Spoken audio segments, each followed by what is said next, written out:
Maybe the OFF switch needs to be turned. That's there you go. A flunky.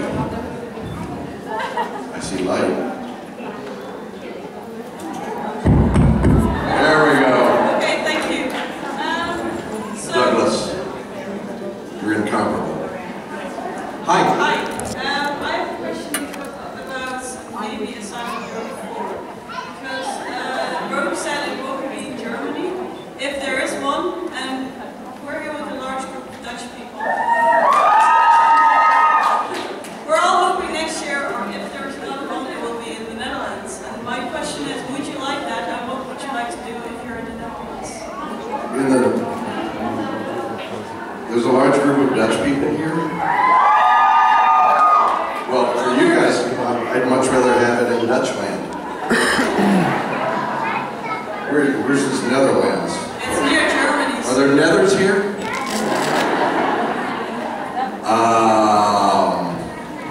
I've only been to one little town in the Netherlands, and that's not enough. I'm really looking forward to visiting there sometime, and if you want to have a con there, I'm there. I hear there's nothing to do at night in Amsterdam,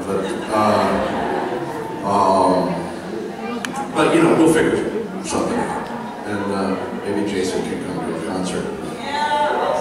Liven up the nightlife of Amsterdam, or Rotterdam, or somewhere in the Netherlands. Yeah. No, I would love that. I don't know. I don't know anything about what the plans are for. No, that's not my question. It's just Yeah. would you like it? And If you know, it's like the guys said, if you build it, we'll come. So you won't have a convention in the Netherlands or Liechtenstein or San Marino or you know, Latvia. I'm there. okay, thank you very much. You bet.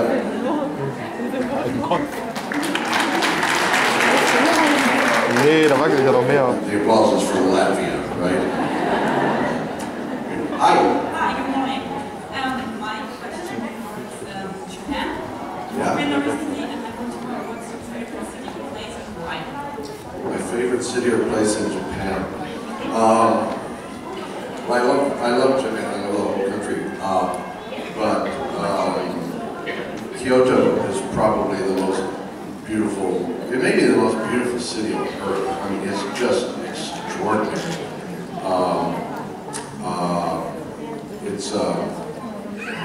Yeah, that would probably be my favorite place. If I was just, if you said, okay, you have to be stuck for the rest of your life in some city in Japan, I'd probably pick Kyoto just because every day you could open your window and look out and go, oh my God. Which is not a bad way to look at the world. Thank you. There's no microphone over there, so I'm not ignoring anybody over there. Here. My shirt's in German. I don't know, can you read it?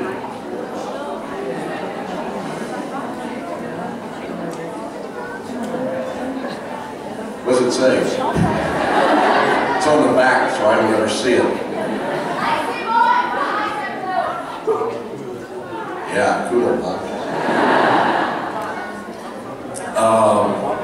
Yeah, I picked this up last trip at the Berlin Ensemble in Berlin. That's where they keep it. Hi. Good morning. I want to know if Jim Beaver uses swear words like balls or itches in private life. Does Jim Beaver use swear words like balls and idiots in private life? He doesn't use those words. I'm trying to think if there's any that work real well. No, yeah, if I stub my toe really badly, I don't say balls. I say something else that I won't say here. So, huh? Fudge.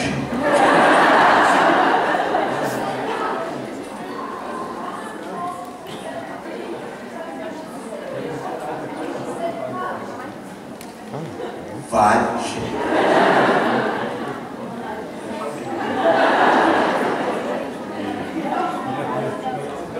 You know,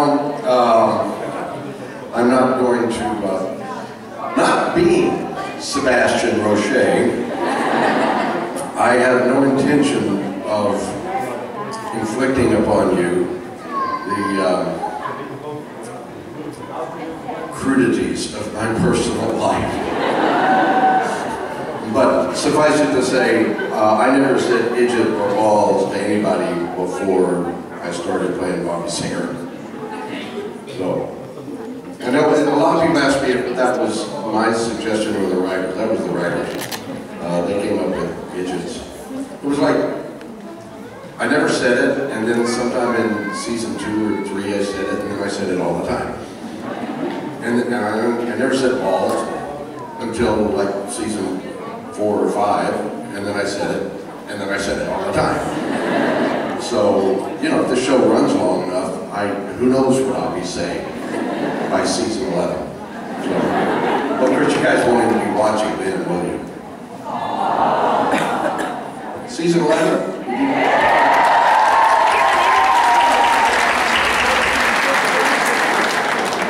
I think that's the one that gets my kid through college. So, let's all keep our fingers crossed. So, Thank you. you bet. Yes, the encore. Hi, Jim. Ah, I want to know if it's easier to work with Jared and Jensen and July. if it's easy to work with Jared and Jensen, or if it's easier. It's easier to work with Jensen or with Jared. Oh, Jensen oder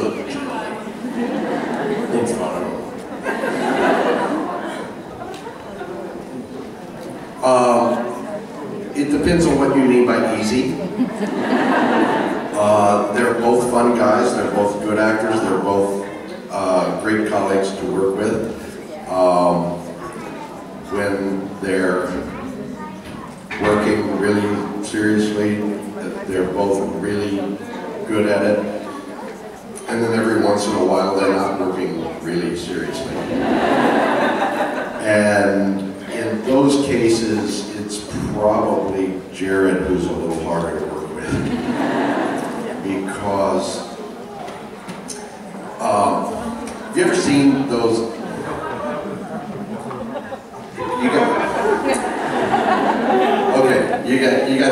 You got your old German Shepherd that sits around a fire, and I guess that's kind of me. And then you got your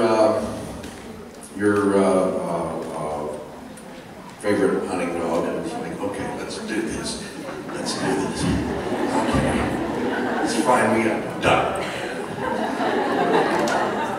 And then you got your puppy.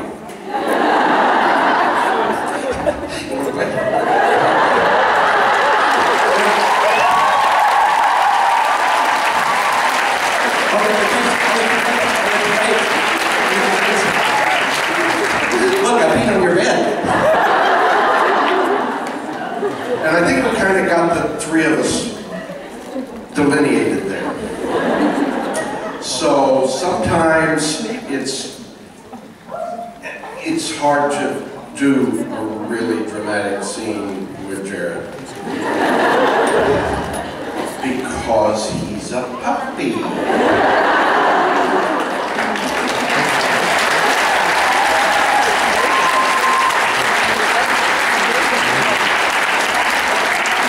I like working with both of them.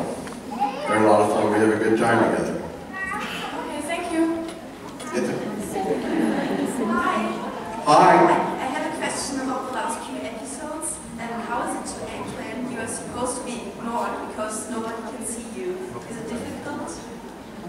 the ghost. Is it difficult to be invisible? Yes. Yeah, I just don't come to work that day.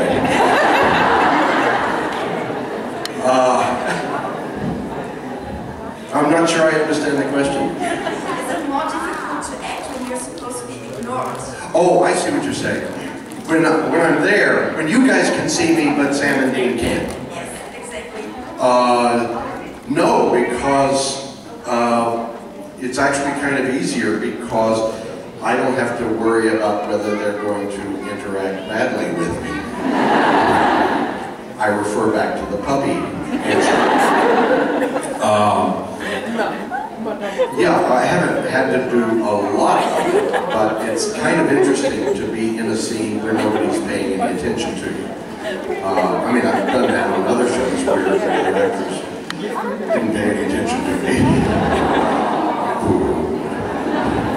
But here it's on purpose, so I don't. It's kind of unusual.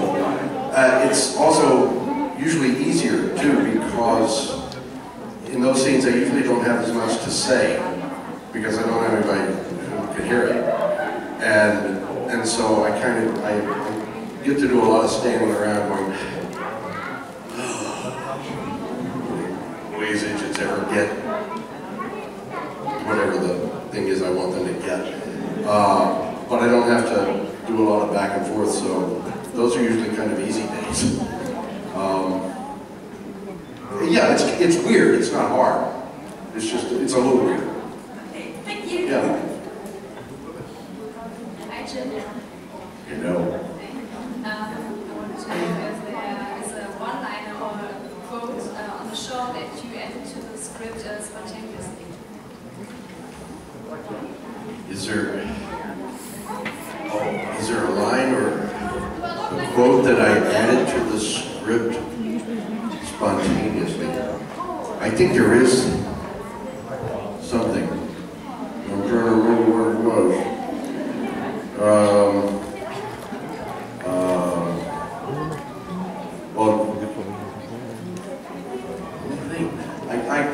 I vaguely remember, I'm very, very strong on doing the script the way it's written. I feel like my job is to come to work and make the lines work as well as I can, not to make up my own. Some people have a different opinion on that.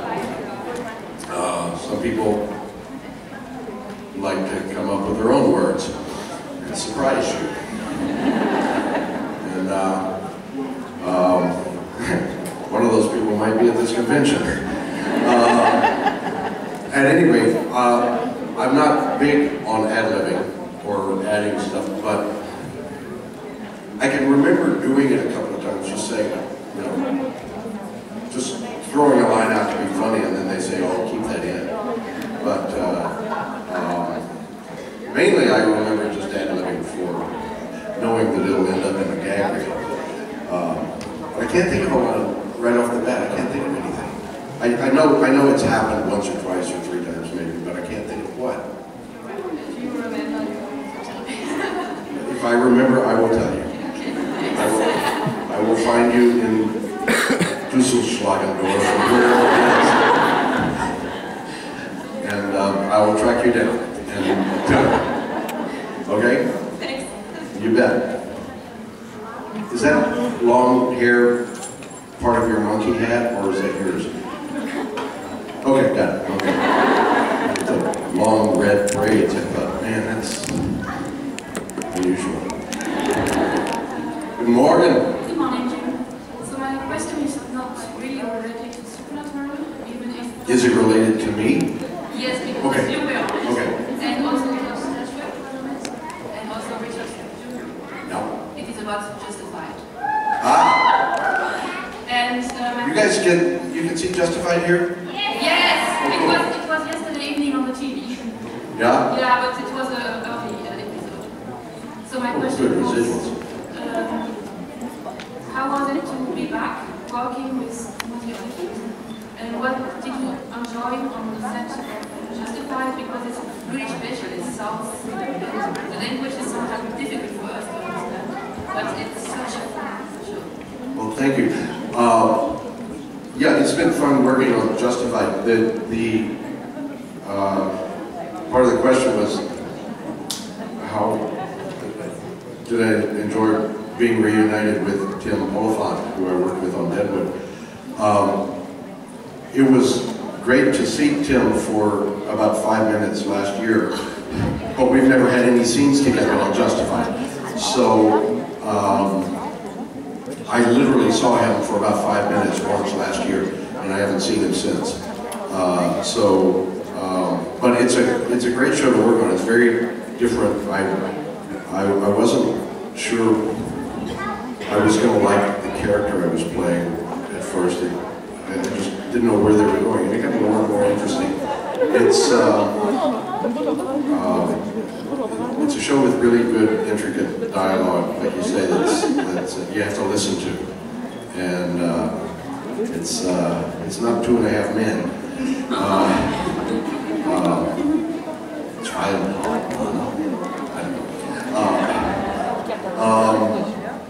So I don't know if I'm going to be back next season. A lot of it has to do with scheduling and whether I'm going to be back on Supernatural. So one of the hardest things about being a successful actor, which I guess I have to say I am, is that sometimes there are two things you want to do at the same time, and you have to pick one. Or they pick one, and it's not the one you wanted them to pick, you know. So I hope I get to go back to that show. I hope I get to go back to this show. And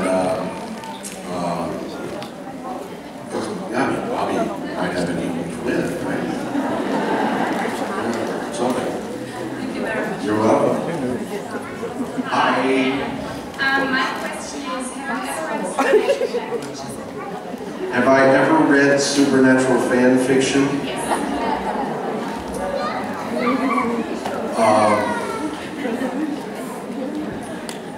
I've written a little.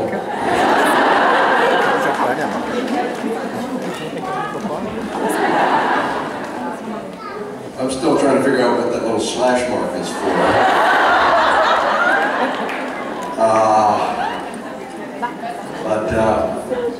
Because I had like 3 slash marks in mine.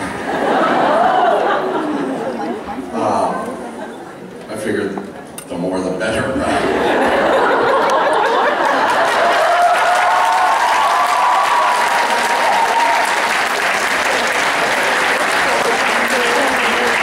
Not even one of them was Crowley. Not even one of them was male. So, let's get that out of the way. For you Rufus/Bobby fans.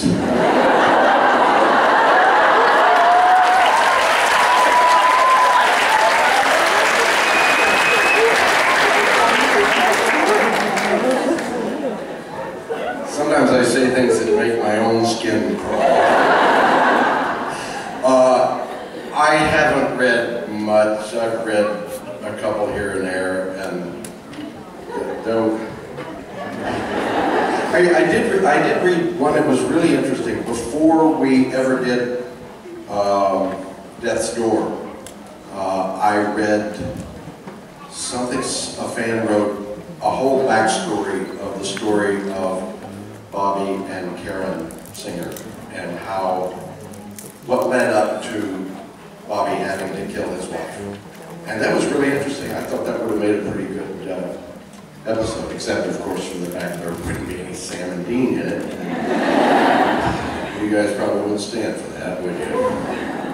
So I read a little, and then I sort of stumbled across some sort of Bobby Ellen thing that was, I could only read about the first couple of pages, and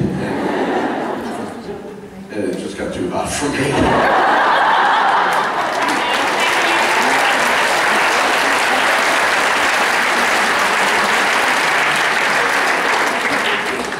Good morning. Not much, man.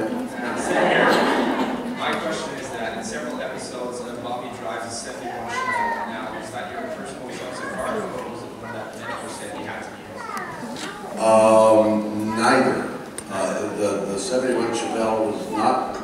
my personal choice. I didn't have any, they don't ask us things like that usually. What kind of car would you like to drive? Ooh, Lamborghini. And I don't think the network cared either. What I think it was they needed a car for Bobby.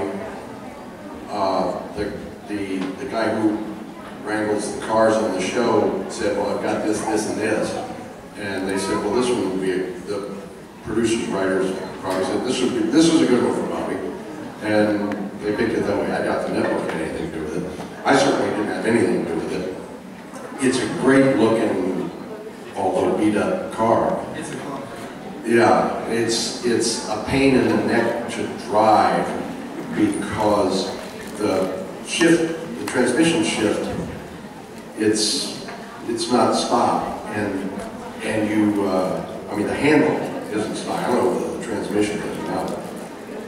When you put it in park, every time I put it in park, I bang my knuckle on the radio. It's like, because it's just a little bit of room there between the, and I guess I have fat knuckles or something, but they're getting fatter every time I use it because they swell up.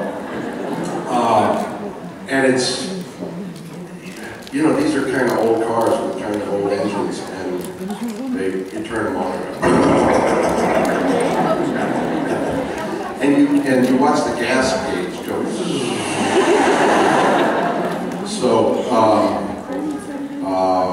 and they belt smoke, and they don't, most of them don't run as good as they look like they run on the show. There are a lot of times we're like,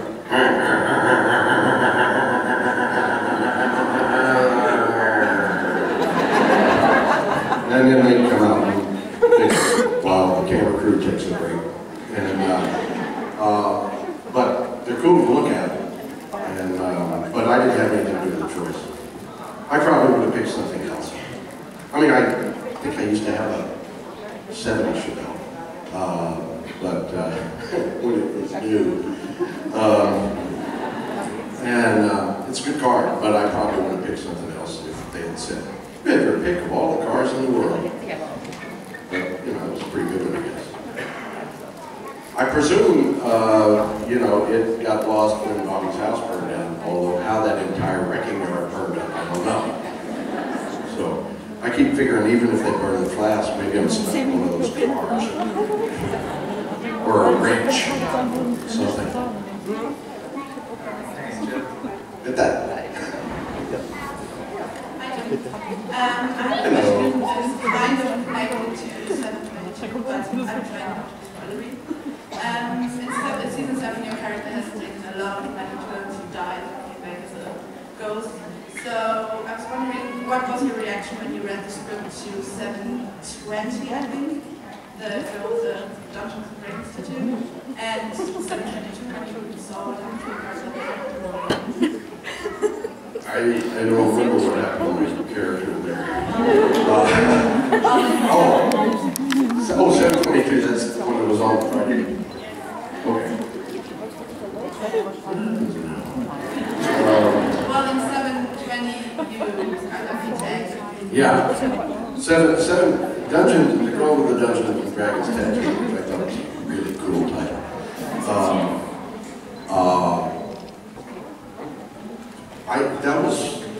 That was fun. I figured that they, you know, they had to deal with this whole vengeful ghost thing.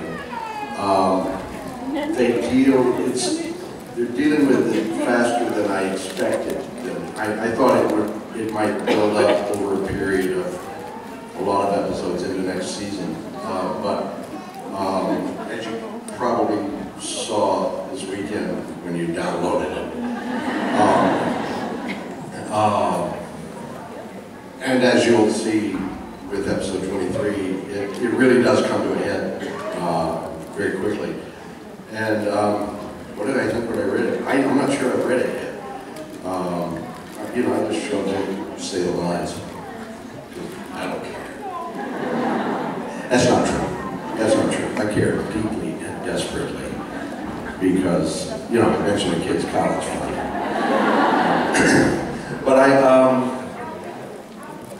you know, it's nice in one sense because most ghosts that stick around and become vengeful, they don't know what the deal is. Bobby knows about this going in. He knows what's going to happen or what will probably happen. And so, dramatically, it's kind of interesting to play being torn between what he wants to do and what he knows will happen if he doesn't. So, but, you know, for the resolution, you're going to have to wait till next week. It's not that far, it's 5 days, right? You can handle that. You can't handle the truth. But you can handle 5 days. Okay, thank you. You're welcome.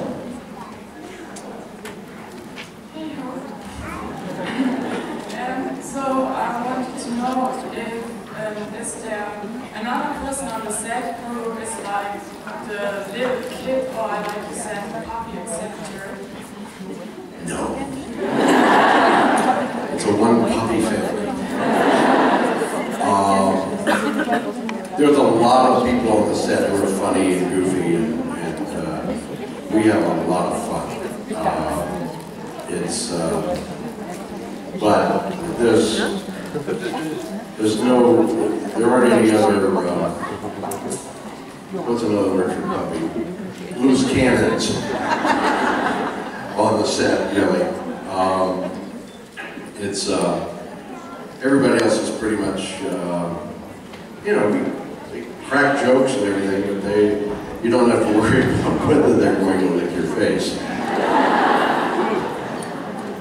Thanks. Yeah, you're welcome. Hi.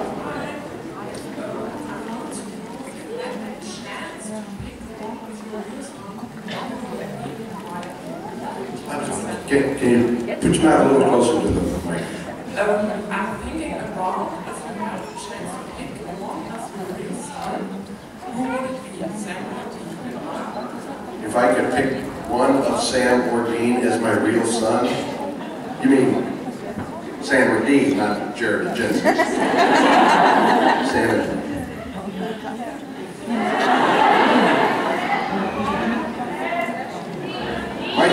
My dad once said to me that when you're at a very fancy dinner party and you take a sip of incredibly hot scalding coffee, whatever you do next is going to be wrong.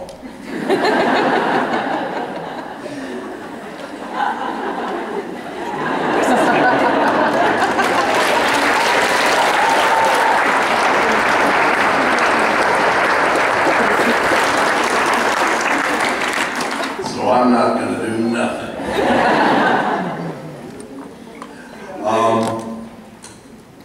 Yeah, I ain't picking. I don't, that's like Sophie's choice. I mean, you know, Bobby loves both those boys. And make no mistake about it. You know, might as well say which one, you know, cut one of them in half. And it wouldn't work.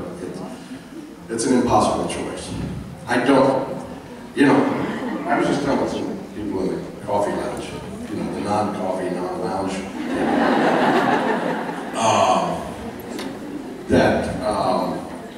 what was I telling you? That I read some of the online stuff. You guys, right? Not a lot. I'm not talking about the fiction, the fan fiction, we've been over there. I sometimes drop in on commentaries. Somebody writes a review and then there'll be 47 pages of, boy, you got that right. What a moron. And I know that some people think that Bobby prefers Dean or Sam, and it ain't true. So, put that in the pipe and smoke it.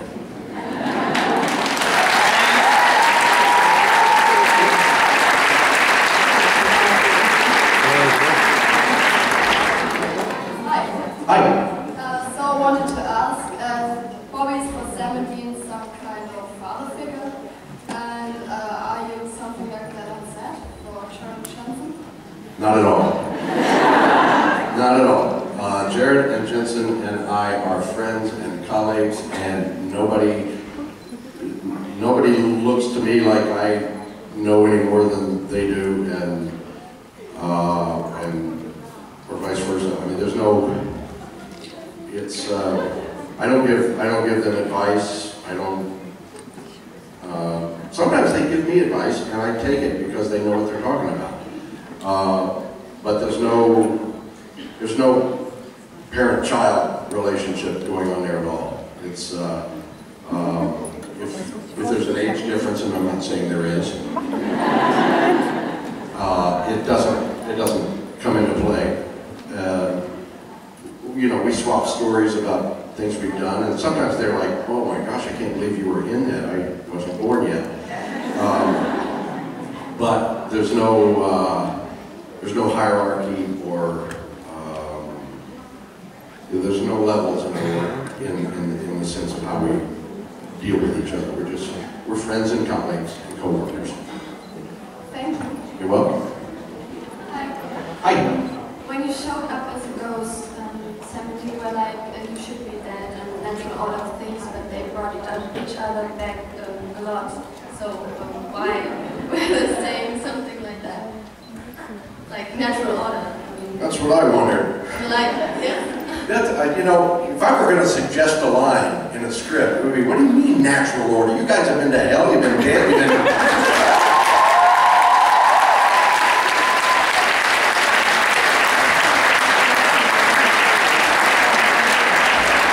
This could have been the Bobby Singer show 5 seasons ago, if we'd stuck to the natural order of things.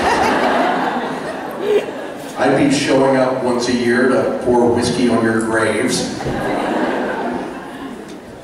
And I'd be dancing with the hot chicks.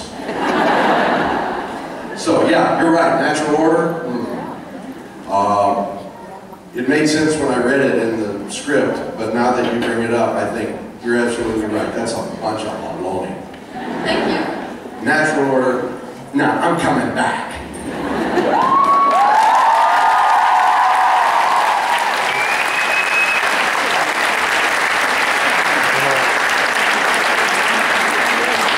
Unless Jeremy Carter tells me I can't. You have to come back. That's the way I feel. Since you seem pretty fluent in German, have you ever seen Supernatural with a German dub? Have I ever eaten spinach with a German duck?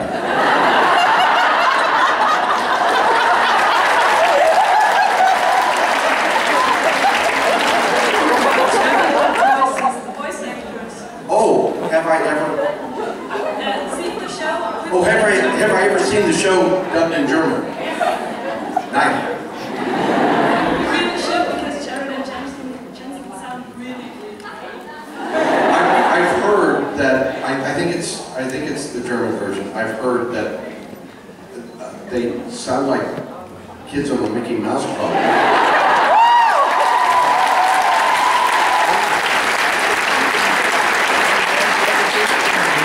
I would kind of love to hear that. Yeah. Hi, Bobby. We're gonna go kill some ducks.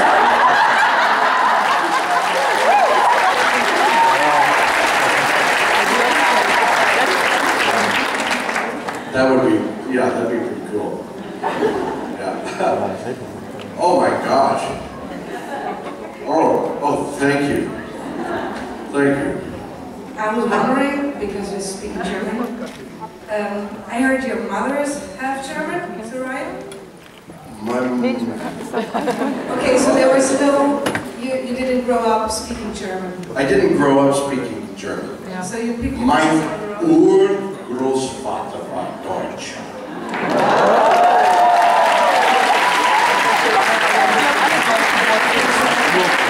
the things you know, you just picked them on the road, or you learned German? Yes, somebody left German lying on the side of the road.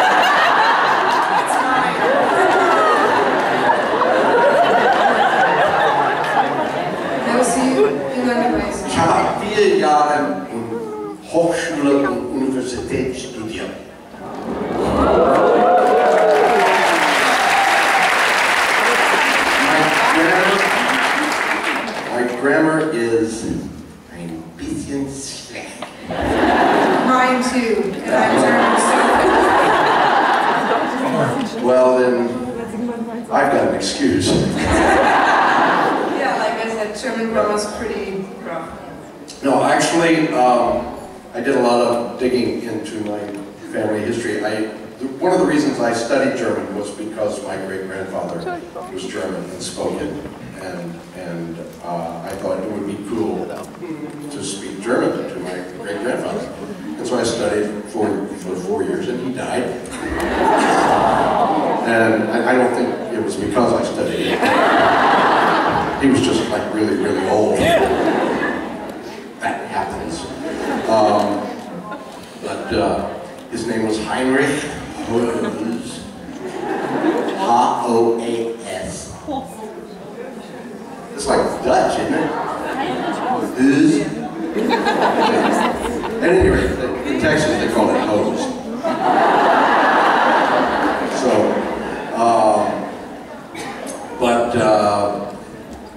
then I found out fairly recently that my father's side, if you go back about 400 years, was German too. I got not a Deutsche Blut.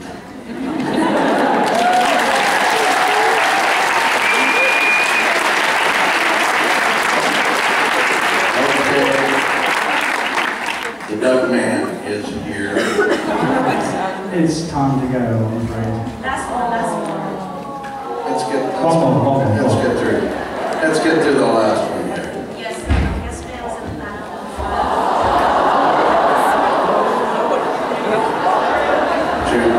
Bertram Johnson's there. Okay. Yesterday I was at the panel with Stephen, and the question was asked about this panel what the hell happened in Omaha.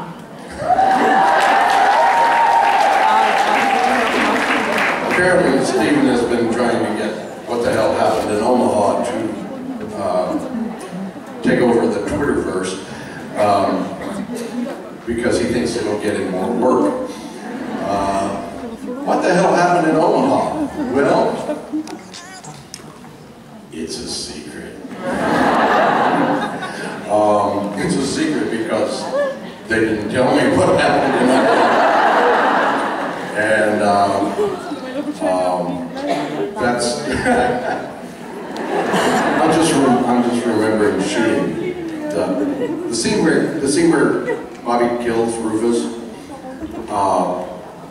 I'm going to tell this on Stephen because I busted him on this last night. He was talking about how he shot the scene where he died and fell down and went, oh. And the director said, no, when you fall down, you just did. Well, that's not what really happened. I stabbed him, he fell down, and he said, oh, Bobby, this is way worse than Omaha. And then the director said, no, you're already dead. So you guys don't get to hear that. But they never told us what happened in Omaha. They may. It may come up in the future. Stay tuned. I gotta go, everybody.